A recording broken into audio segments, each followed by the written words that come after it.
नमस्कार, मैं Meena Dujaniya, assistant professor SPC government college Ajmer, department of chemistry.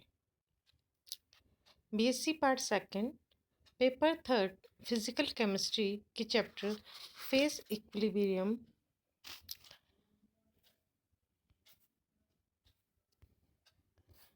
में स्टडी करेंगे हम लोग प्रावस्था नियम या किसे कहते हैं फेस रूल। फेस रूल किसे कहते हैं, इसकी डेफिनेशन देख लेते हैं। किसी तंत्र में एक या अधिक ऐसे भाग हो सकते हैं जो भौतिक रूप से स्पष्ट हो, संगठन में सब तरफ समान हो और जिन्हें यांत्रिक विधि से पृथक किया जा सकता हो। तंत्र के किसी भी ऐसे भाग को क्या कहते हैं, फेज कहते हैं। जब एक या एक से अधिक जो प्रावस्थाएं होती हैं वो साम्य में होती हैं, इक्विलिब्रियम में होते हैं, तो उसे हम कहते हैं प्रावस्था साम्य या फेज इक्विलिब्रियम। अब बात करते हैं होमोजीनियस या हेट्रोजीनियस सिस्टम की। यदि किसी तंत्र में एक या एक ही प्रावस्था हो तो उसे हम कहेंगे होमोजीनियस सिस्टम या सममांगी तंत्र। इसके विपरीत यदि एक से अधिक प्रावस्थाएं होती हैं तो उसे कहते हैं हेट्रोजीनियस सिस्टम या विषमांगी तंत्र। विषमांगी साम्य या हेट्रोजीनियस इक्विलिब्रियम में विषमांगी तंत्र की विभिन्न जो प्रावस्थाएं होती हैं वो एक दूसरे से साम्य में होती हैं। अब जो प्रावस्था नियम है या फेस रूल है उसे मैथमेटिकल फॉर्म में किस तरह से रिप्रेजेंट करते हैं हम, इसे करते हैं F is equal to C minus P plus two. यहाँ F क्या है? F है डिग्री ऑफ फ्रीडम, जिसे हम कहते हैं विषमांगी तंत्र की स्वतंत्रता की कोटि। P है नंबर ऑफ फेसेस, प्रावस्थाओं की संख्या है। C है नंबर ऑफ कंपोनेंट या घटकों की संख्या। फेस क्या होते हैं, घटक क्या होते हैं, स्वतंत्रता की कोटि क्या होती है, किस तरह से हम इन्हें आइडेंटिफाई कर सकते हैं, ये हम देख लेते हैं। सबसे पहला हम लेंगे फेस या प्रावस्था। तंत्र के वह भाग जो समान संगठन वाले भौतिक रूप से स्पष्ट होते हैं प्रावस्था या फेस कहलाते हैं। प्रत्येक जो प्रावस्था होती है उसकी एक निश्चित सीमा रेखा होती है जिसे हम कहते हैं अंतरा पृष्ठ इंटरफेस कहलाती है।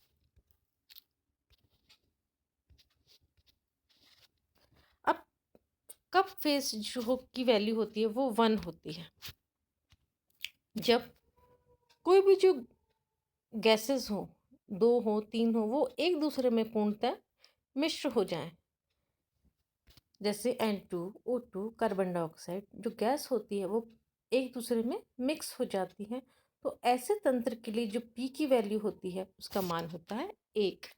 हम कह सकते हैं फेस 1 है। इसी तरह फेस 2 कब होगा? फेस 2 जब होगा जब जैसे जल व बर्फ का मिश्रण ले, तो हम स्पष्ट रूप से ये देख पाते हैं कि इसमें जो फेस है वो 2 है। कैसे? जल क्या है? जल है लिक्विड, और बर्फ क्या है? बर्फ है ठोस। तो इस तरह जो इसकी जो पी की वैल्यू हो गई वो हो गई 2।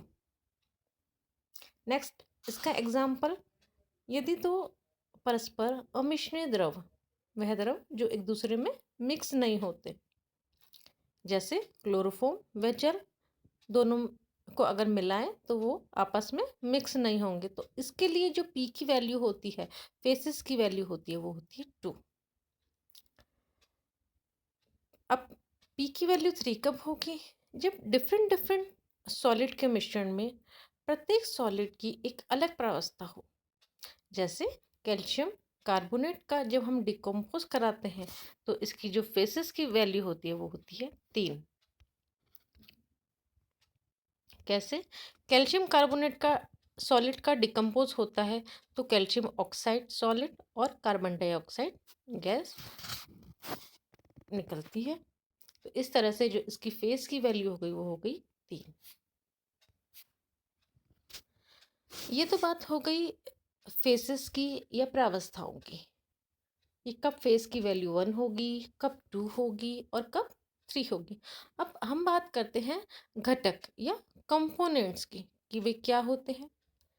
साम्यावस्था में किसी तंत्र के घटकों की संख्या उन स्वतंत्र परिवर्तित अवयवों की न्यूनतम संख्या है जिसकी सहायता से तंत्र की प्रत्येक प्रावस्थाओं की रासायनिक समीकरण द्वारा व्यक्त कर सकते। इसके एग्जाम्पल से आपको और क्लियर हो जाएगा कि कंपोनेंट होता क्या है।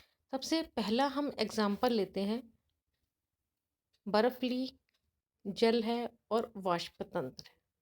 वाटर क्या है हमारे पास, तीनों फेसेस में है वाटर, सॉलिड भी है, लिक्विड भी है और गैस भी है। तो हम पहले बात करेंगे इनकी कितनी फेसेस हैं। तो हम कह सकते हैं कि इसकी वाटर के 3 फेसेस हैं, सॉलिड बर्फ, लिक्विड जल और गैसेस वाष्प। तो इस तरह से इसकी फेस क्या हो गई, फेस हो गई इसकी 3। अब चूंकि कंपोनेंट की बात करते हैं, घटक, इन सब का घटक क्या है, घटक इन तीनों में अगर हम देखें तो इन तीनों में घटक है, यहाँ H2, यहाँ H2, H2, तो घटक एक ही हो जाएगा। वो क्या होगा, वो होगा वाटर। एक एग्जाम्पल के थ्रू और समझ लेते हैं, ठोस अमोनियम क्लोराइड। यहाँ अमोनियम क्लोराइड सॉलिड है, किसमें चेंज हुआ, ये चेंज हुआ गैस अमोनियम क्लोराइड में। गैस अमोनियम क्लोराइड का डिकम्पोज किस में हुआ, अमोनिया गैस में और HCl गैस में। तो अगर हम यहाँ प्रावस्था की बात करते हैं, फेसेस की बात करते हैं, तो यहाँ पे सिर्फ 2 फेस है, सॉलिड देन लिक्विड गैसेस। और अगर हम यहाँ पे कंपोनेंट की बात करते हैं तो कंपोनेंट तो यहाँ पे एक ही है, वो है अमोनियम क्लोराइड। अब ये बात हो गई कि कंपोनेंट या घटक किस तरह से हम निकालते हैं। अब हम बात करते हैं स्वतंत्रता की कोटि या डिग्री ऑफ फ्रीडम। ताप, दाब, सांद्रता आदि की वह न्यूनतम संख्या जिसे निश्चित करने से तंत्र को पूर्ण रूप से परिभाषित किया जा सकता। किस किस को, ताप, दाब और सांद्रता। एग्जाम्पल लेते हैं हम लोग। सबसे फर्स्ट एग्जाम्पल लेते हैं, यदि KCl का जलीय विलयन की स्वतंत्रता की कोटि 2 होगी। अभी KCl के जो जलीय विलयन है, एक्वस सॉल्यूशन है, स्वतंत्रता कोटि 2 कैसे होगी, ये हम देख लेते हैं। क्योंकि इस तंत्र को स्पष्ट करने के लिए 2 वेरिएबल ताप और संगठन को निश्चित किया जाना आवश्यक है, जिसके कारण हम ये कह सकते हैं कि इसकी KCl के जो जलीय सॉल्यूशन होता है उसकी स्वतंत्रता की कोटि 2 होती है। अब इसी में हम KCl का सैचुरेटेड सॉल्यूशन ले लें और इसकी स्वतंत्रता की कोटि 1 होगी। क्यों, क्योंकि ताप पर संतृप्त विलयन का संगठन निश्चित होता है। तो हम कह सकते हैं कि KCl का जो सैचुरेटेड सॉल्यूशन होता है उसकी डिग्री ऑफ फ्रीडम की वैल्यू 1 होती है। नेक्स्ट एक एग्जांपल और ले लेते हैं हम डिग्री ऑफ फ्रीडम को निर्धारण के लिए। किसी बंद पात्र में, कोई भी बंद पात्र में, उसमें हम वाटर लें, लिक्विड लें और वाटर वेपर लें, से बना सिस्टम है। तो इस सिस्टम को अभिव्यक्त करने के लिए ताप व दाब में से केवल एक ही चर की आवश्यकता होती है। क्यों, क्योंकि ताप के निर्धारण करने पर वाष्प दाब क्या होता है, स्वयं ही निर्धारित हो सकता है। तो इसलिए हम कह सकते हैं कि इसकी स्वतंत्रता की कोटि एक ही होगी, क्योंकि एक ही चर की आवश्यकता होती है इसे अभिव्यक्त करने के लिए। Thank you.